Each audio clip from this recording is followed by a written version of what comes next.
Hello students, +1 में first lesson अर्थशास्त्र की अवधारणा और अर्थशास्त्र में सांख्यिकी का महत्व में आज हम करेंगे micro economics and macro economics में डिफरेंस।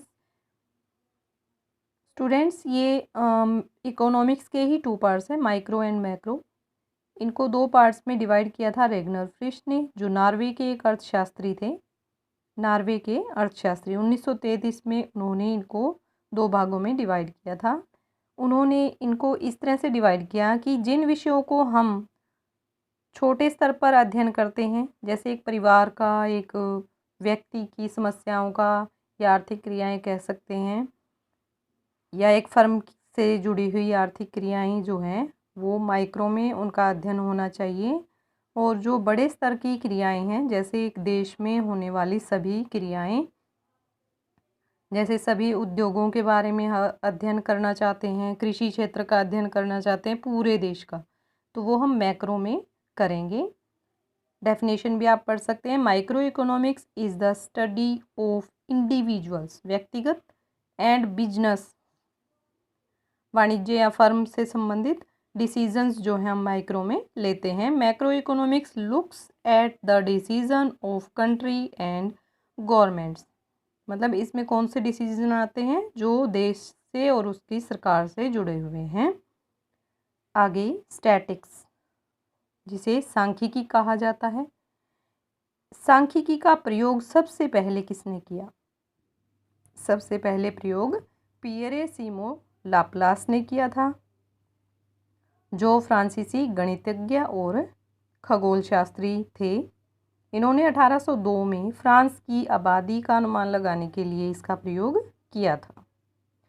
और ये कहा जाए कि इस शब्द का प्रयोग किसने किया, तो शब्द का प्रयोग किया था गोटफ्राइड आकेनवाल ने 1749 में, जो एक जर्मनी विद्वान थे, जर्मन के विद्वान थे। तो उन्होंने क्योंकि इस शब्द का प्रयोग किया सबसे पहले, इसलिए उनको सांख्यिकी का पिता भी कहा जाता है। What is statics? सांख्यिकी क्या है कहा जाए तो, पूछा जाए तो हम कहेंगे सांख्यिकी जो है संख्यात्मक सूचनाओं का भंडार है। Quantitative information related to a fact, मतलब किसी तथ्य से जुड़े हुए संख्याओं के रूप में जो हम भंडार इकट्ठा करते हैं, आंकड़े इकट्ठे करते हैं, उन्हें हम सांख्यिकी कहते हैं। तो उसके लिए हमें विधियां होनी चाहिए हमारे पास कि किस विधि से हम आंकड़े इकट्ठे करें। तो आंकड़ों का जो समूह है वही क्या है? सांख्यिकी कहलाता है। एक अकेली संख्या, स्टूडेंट्स याद रखना, एक अकेली संख्या कभी भी सांख्यिकी नहीं कहलाती। तो वो आंकड़ों का एक समूह होना ज़रूरी है। जैसे अगर हम एक बच्चे का वज़न बताएं, उसकी लंबाई बताएं, तो हम उसे सांख्यिकी नहीं कह सकते। उसके लिए कुछ और बच्चों की लंबाई या वज़न हमारे पास होना चाहिए ताकि हम तुलना कर सकें, तो वो तुलनीय होनी चाहिए। आगे आप पढ़ेंगे स्टैटिक्स जो है ए प्लूरल नाउन और ए सिंगुलर नाउन के रूप में, एक वचन संज्ञा और बहुवचन संज्ञा के रूप में सांख्यिकी क्या है।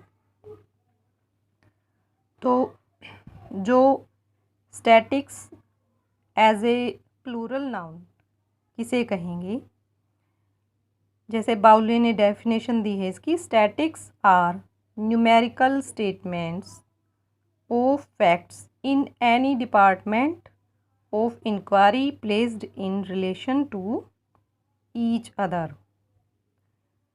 मतलब सांख्यिकी क्या है? संख्याओं का एक भंडार है जो किसी भी विभाग ने किसी तथ्य से संबंधित जो जांच की है, और वो एक दूसरे से संबंधित आंकड़े क्या कहलाते हैं? सांख्यिकी। और एक वचन संज्ञा के रूप में डेफिनेशन क्या दी है? काउडेन और क्रॉक्स प्रोक्सडेन ने। स्टैटिक्स में be defined as the collection, presentation, analysis and interpretation of numerical data. मतलब इन्होंने कहा है कि सांख्यिकी को हम इस तरह से भी परिभाषित कर सकते हैं कि आंकड़ों का संकलन करना, मतलब आंकड़े इकट्ठे करना, फिर उनको ऑर्गेनाइज भी करेंगे, हम व्यवस्थित करेंगे, फिर प्रेजेंट करेंगे, कैसे, एक चित्र के रूप में या एक टेबल के रूप में प्रेजेंटेशन हो गई, और उसका विश्लेषण करेंगे, और इंटरपर्शन मतलब आगे हम उसका निष्कर्ष भी निकालेंगे, निर्वचन जो है। तो इन सभी को हम कहेंगे एक वचन संज्ञा के रूप में सांख्यिकी। इसमें मतलब स्टेजेस आती हैं। फर्स्ट स्टेज में हम कलेक्ट करेंगे डाटा, हम कलेक्ट करेंगे किस विधि से करें, तो इसमें विधियां आ जाती हैं।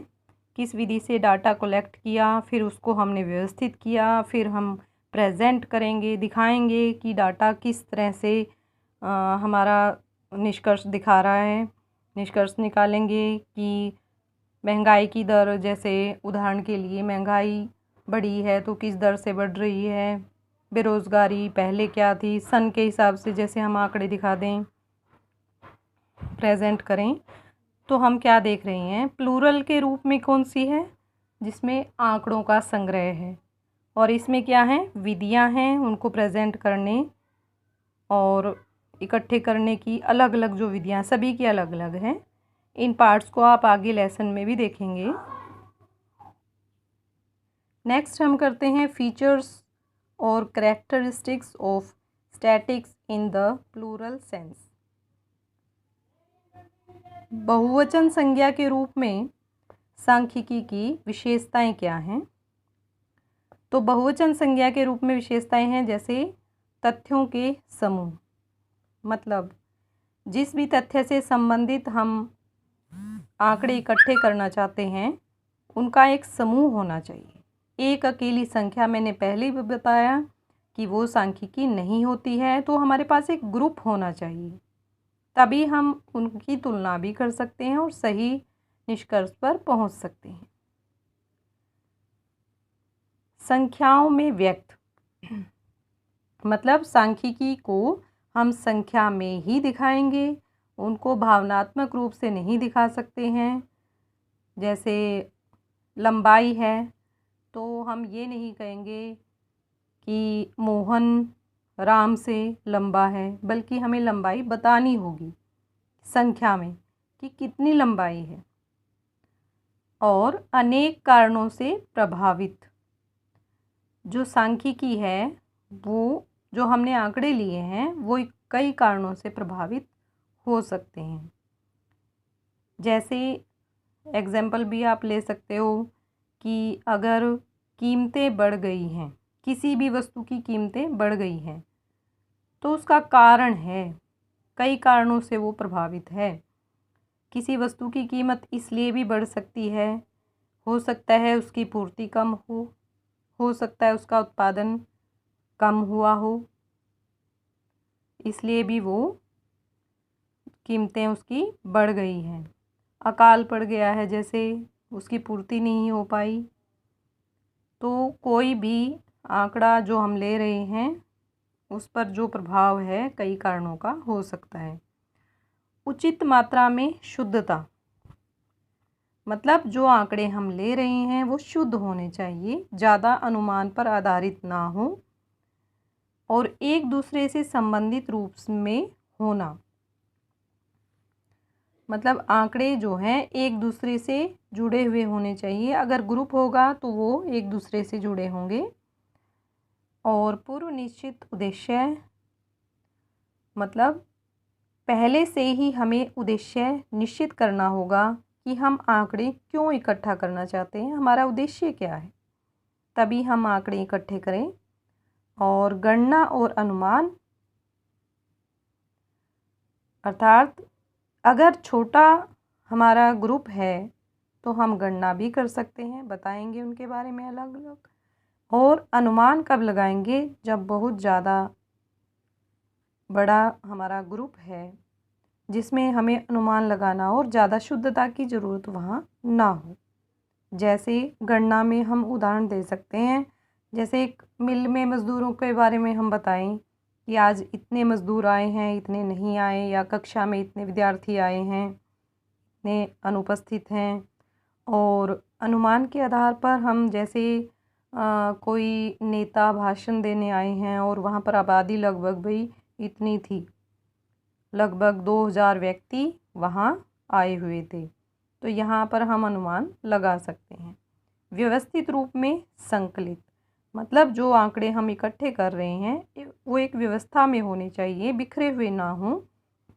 जैसे एक तथ्य से संबंधित एक तरफ आंकड़े हों, दूसरे तथ्य से अलग हम इकट्ठे करें, मिक्सअप ना करें। मतलब व्यवस्थित का मतलब ये हो गया कि अगर आप लंबाइयाँ, उम्र, वज़न ये सब ले रहे हो तो उसके ऊपर आप नोट करो कि आप ये क्या दिखाना चाहते हो, लंबाई है, वज़न है या उम्र है, उसके ऊपर हमें नोट कर लेना चाहिए। इस तरह से व्यवस्थित रूप में होंगे। तो ये विशेषताएं हो गई। आगे हम करेंगे महत्व अगले वीडियो में। Thank you.